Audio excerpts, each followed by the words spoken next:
So let's continue on to looking at, for one thing, I want to show you in Photoshop. So in Photoshop, you know, eventually what you have, and I like to use this so you can see when you're using layers. And these are what we call layers in Photoshop. And we love them. But the thing about these layers across digital media, every digital media program you come across, whether it be audio, video, 3D animation, 2D animation, video, I mean, all of anything that is digital media, and that includes the audio and so forth, is what we call the layers and the tracks, right? Now, those are what we call content creators, where we're mixing and matching and all of the above and so forth. But really, the bottom line, let me pull this down because I can see. You may not see it. And let me try to get this to be, I'm trying to just move this around so we can see all of that we want to see. There we go. And so here, this is, as we say, our Photoshop with our tools. And this is what we're going to spend a lot of our time in, along with Bridge, which we'll come to next. But the critical component, when you open up a file, so in other words, if you downloaded this file, which is what you're going to do, and you go to File, the most important thing you do whenever you are working in digital media, working with Photoshop, I'm talking about static images, not time-based, is you immediately go to image size. Now, this image size is your reality check. And it's really important never to make an assumption that if a client gives you something, it's of good quality. Never think of it that way. Nothing is good quality until you check it out and see what it actually is. And so this gives you a parameter to understand. And Alex, are you with me? I know you probably have your microphone off, but I want you to unmic it because I know I did see you that you were here. Alex, where are you? There you are, Alex. Alex took a break. Okay.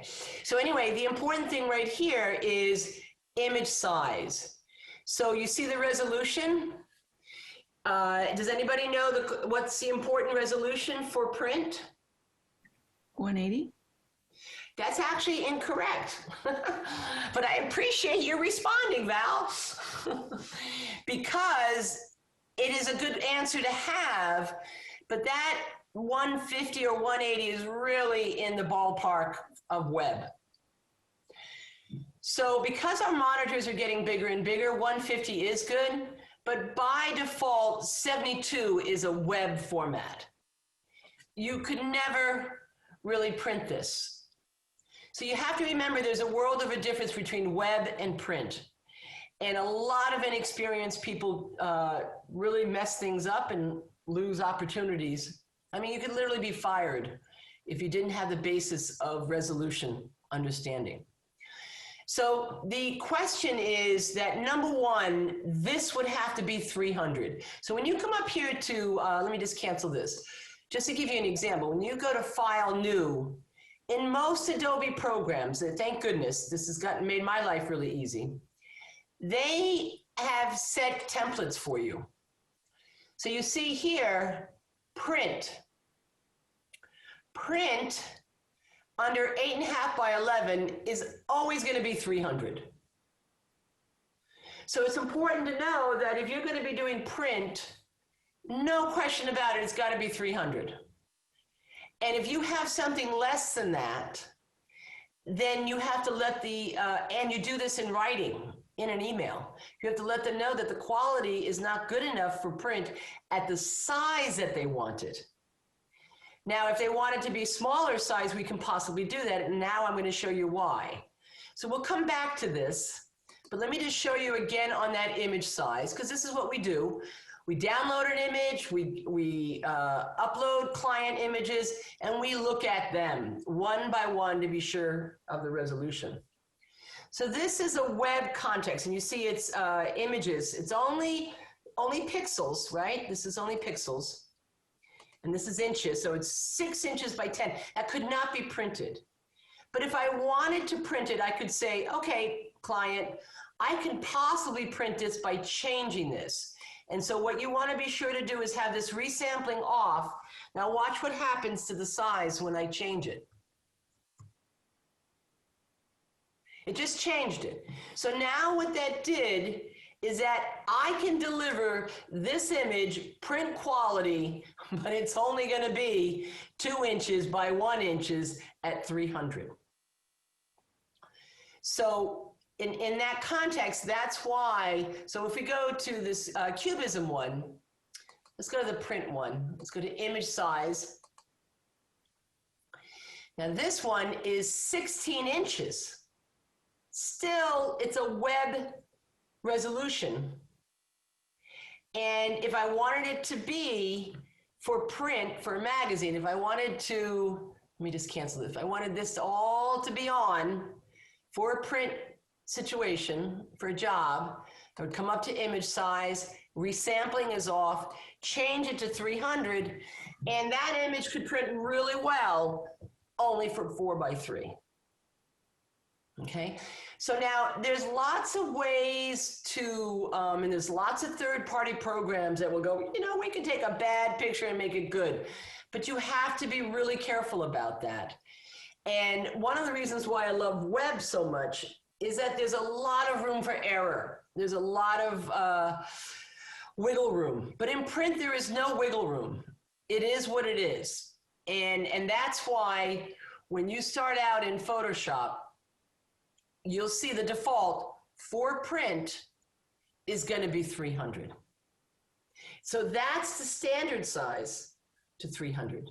Did Alex come back yet? Alex, not sure if you came back from your break. So yes, I'm sorry too. There you are, Alex. I called upon you because you took digital imaging. So I know that this is going to be really, you're going to know all these answers. Hopefully. Only kidding, only kidding. Okay, so so the important part, Alex, that we were talking about is, do you remember when, if you scanned an image that was maybe a postage stamp and you wanted to be a poster size, do you remember what you did? You had to say, I know this. I don't remember. You told me about the when on those boards in Manhattan, those great screens that Yes, said exactly. my iPhone, something like that. I don't really remember that. Yeah, that's exactly right. I'm so glad you brought that up. So thank you, Alex. Yeah, I mean, this is where, you know, a class like this will reinforce your knowledge. And so what Alex is talking about is, you know, you see all those iPhone pictures on billboards, and you go, gee, how do they get the resolution shooting from an iPhone and putting it onto a Times Square building? So what Alex is remembering is that you see here the resolution. If I take my image and I want it to be 30 feet by 60 feet, now you really couldn't do this on your workstation. You would have to take this to a professional place. They would scan, you would print your image first on an 8x10, 8x11, 8x10. You would print it first on paper, good quality paper. Then you would scan it to be maybe 12,000 or whatever it is to bring up the resolution for the billboard. And so that's where you get good quality on things that are small. So that's what your memory was kicking into it. So if you had a postage stamp and you wanted it to be a poster, you know, a large size poster, when you scanned it on your scanner, you would scan it to maybe 1,200 to maybe even 6,000, depending on your consumer scanner. And then that would give you a postage stamp that's 1 inch by 2 inch, but really big and a print quality. And that is how they get those iPhone photographs. Print it first on 8x10, take it to a commercial service. They probably scan it at 30,000 resolution, and that's how you get the large size. So that is why shooting with your camera can give you feature film HD quality in what you take. And so it's very good to know that you can produce the highest end in resolution because of what we have today in our digital devices. So outside of the 300, we then come to things like when you open this up, always transparency. Don't use your background colors, always transparency. You can always make a layer that is a color. And in the profiling. So Alex, sorry to pick on you. Oh no, let's pick on Giovanni today. Giovanni, I want you to tell me the systems. What's the difference between Cmyk and RGB? Well, RGB is red, green, and blue. Cymk is cyan, magenta, yellow, and black. Right. So why do we use the two of them? I know the answer to this, but I can't think of it right now. I remember this. I think it's one is for printing and one is for digital. Bingo! I am so happy. Exactly. That is critical, folks. That's really super critical because our world is two worlds in digital media. It is, well, there's three worlds. Okay, I'll take that back. One is print, package design, billboards, brochures, anything print. Web, static pages, web images. Third, time-based video, right? So those formats are up here. So when you're making things in Photoshop, you can make a video in Photoshop. So some of us who know only Photoshop and not Premiere, you'll be making your video in Photoshop. People who know Premiere or would like to know Premiere, we'll do it in Premiere. We'll do a couple of ones. But you see, these give you the formats. So I love this web format, you know, in mobile. You know, they give you all kinds of different sizes here. And so in web, these are workstations. And they give you the pixel dimension. You notice you see the resolution changes. When you go to film base, resolution is 72. When you go to print, resolution is 300. Now here's the deal when obviously you have a deliverable and that deliverable is in three formats. It's going to be in print, it's going to be in web, and it's going to be in video. Those three formats, you would start all of the content creation in 300 DPI because 300 can always go down to 72. Always. No sweat. Can always go down. But you cannot bring up 72 in the exact size to 300. So when you have clients that say, you know, I only want a web page, I only want a website, and then midstream they go, oh yeah, by the way, I really need a package design. What? You never said print to me. So always assume these clients are not going to remember to tell you things. So it's always best to work in high quality. You can't go wrong. You can't lose things. You can always go down and convert to web and all those other formats. So that's why these are what we call the fundamental things to understand. So when a client says they have a small picture and they need it to be big, you just learn the process on how to get that little picture to be good quality by the scanning in your scanner. Now your phone, unfortunately, is not that good in laying things flat and having the right correction. You know, if you had a tripod, yes, you could get away with it. But that's why we love scanners. That's why we love, customer service vendors that do scanning for you and scan it, and you charge the client. You don't have to pay things when you need the client to do things. So that's why the scanning is how you get your picture to be bigger, by increasing the resolution. And again, the formats for all your formats are here for doing the sizes. So whenever you create something new, it's a blank image, but you set the parameters for the deliverable. And we'll get into that as more. So the formats, let's go to File, Save As. Save on my computer. Let me get to where I need to be. And right here, I don't think I can get bigger on this. What we want to see is these formats. Let me get this, hold on. Let me try to see if this will get to be big for us. Save As on computer. Not too big. Let me see if I can, I'm doing things I never do. No, it's still on the bottom. I can't help that on for you. So it is on the bottom. Can everyone see this? Rosie, can you see it? Okay, good. Look at all these formats. These are why is this here? Because these are actually deliverables to clients.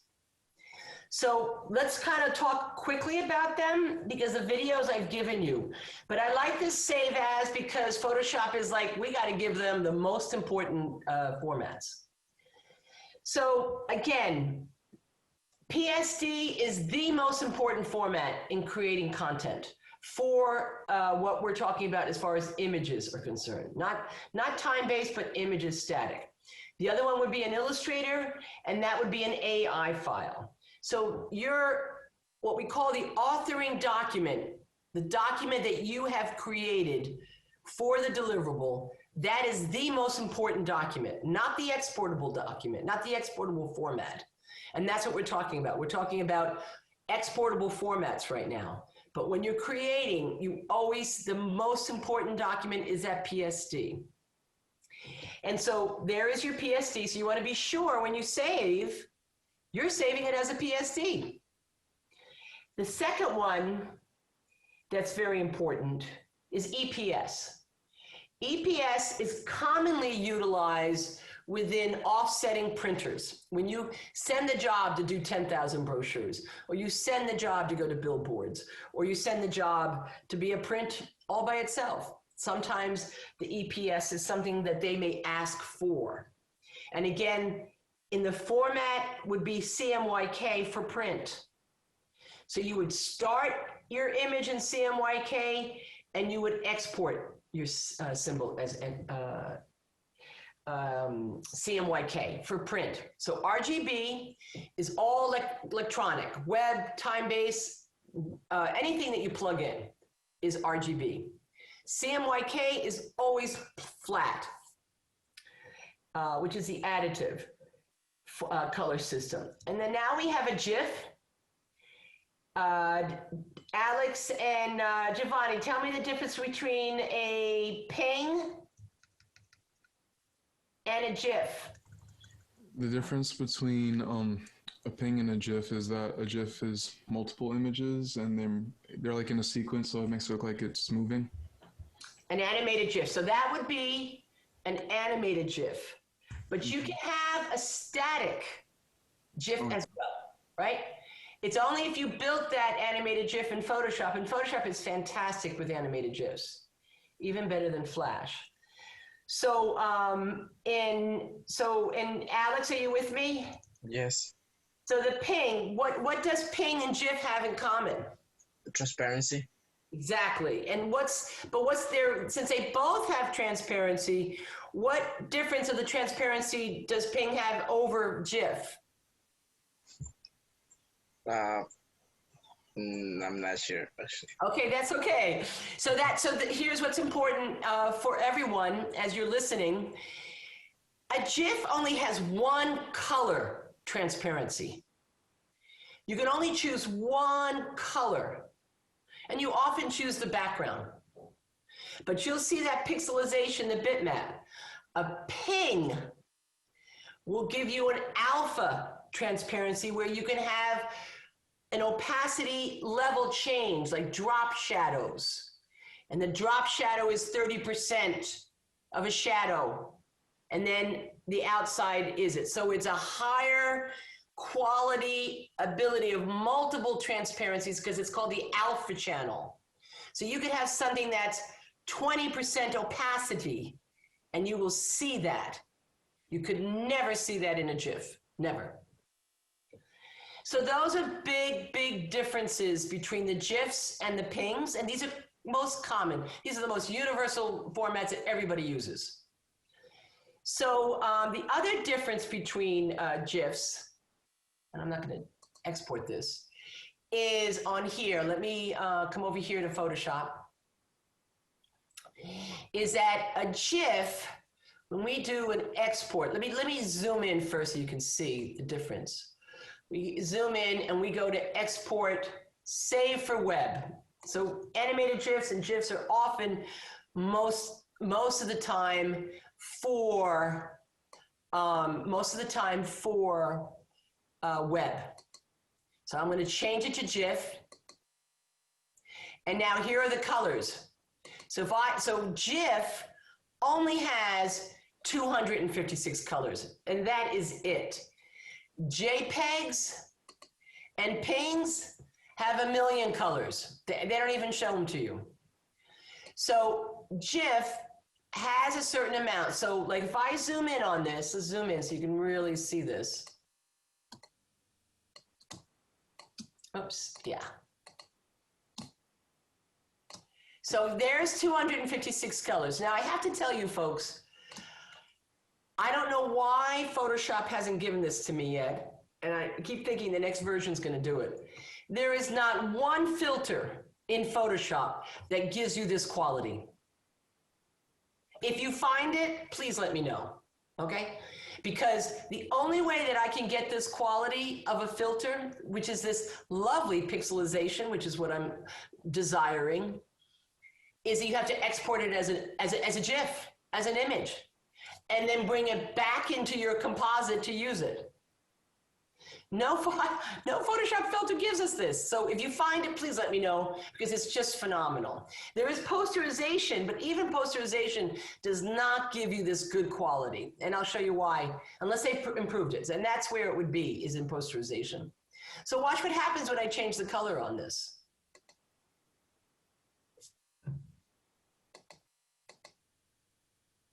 So now you see, if I zoom out,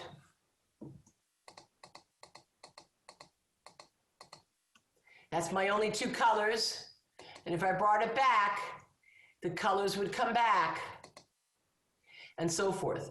And so that's when you change this. If I go to PNG, it's going to give me the good quality like the JPEG and so forth. And so that's when, when we are saving this under Save As, all these formats that we're talking about, those are the difference between the two. So PNG is very good for web because if you do have a drop shadow and you need the alpha channel, it has better anti-aliasing. GIFs, because of 250 colors, have terrible, they have that staircasing one. Now, the other important format that we use in the world today is Tiff. Tiff is a very high quality image, and a lot of photographers use this to keep the quality that they want. So there's no compression. There is a compression in JPEG. And sometimes we have to worry about that for print. We don't have to worry about that at all for web or video. But so TIFF is often, or the EPS is often, the raw camera one too. There's a raw camera that you'll see when we get into Photoshop RAW right here. Photoshop RAW is like the bridge Photoshop RAW. And so that will not compress your photograph coming off the mobile device. So that's important to know in that context. So these are just things that we're going to come together in understanding our images. So let me get this back down so we can see this. And we're almost out of time. I think we are.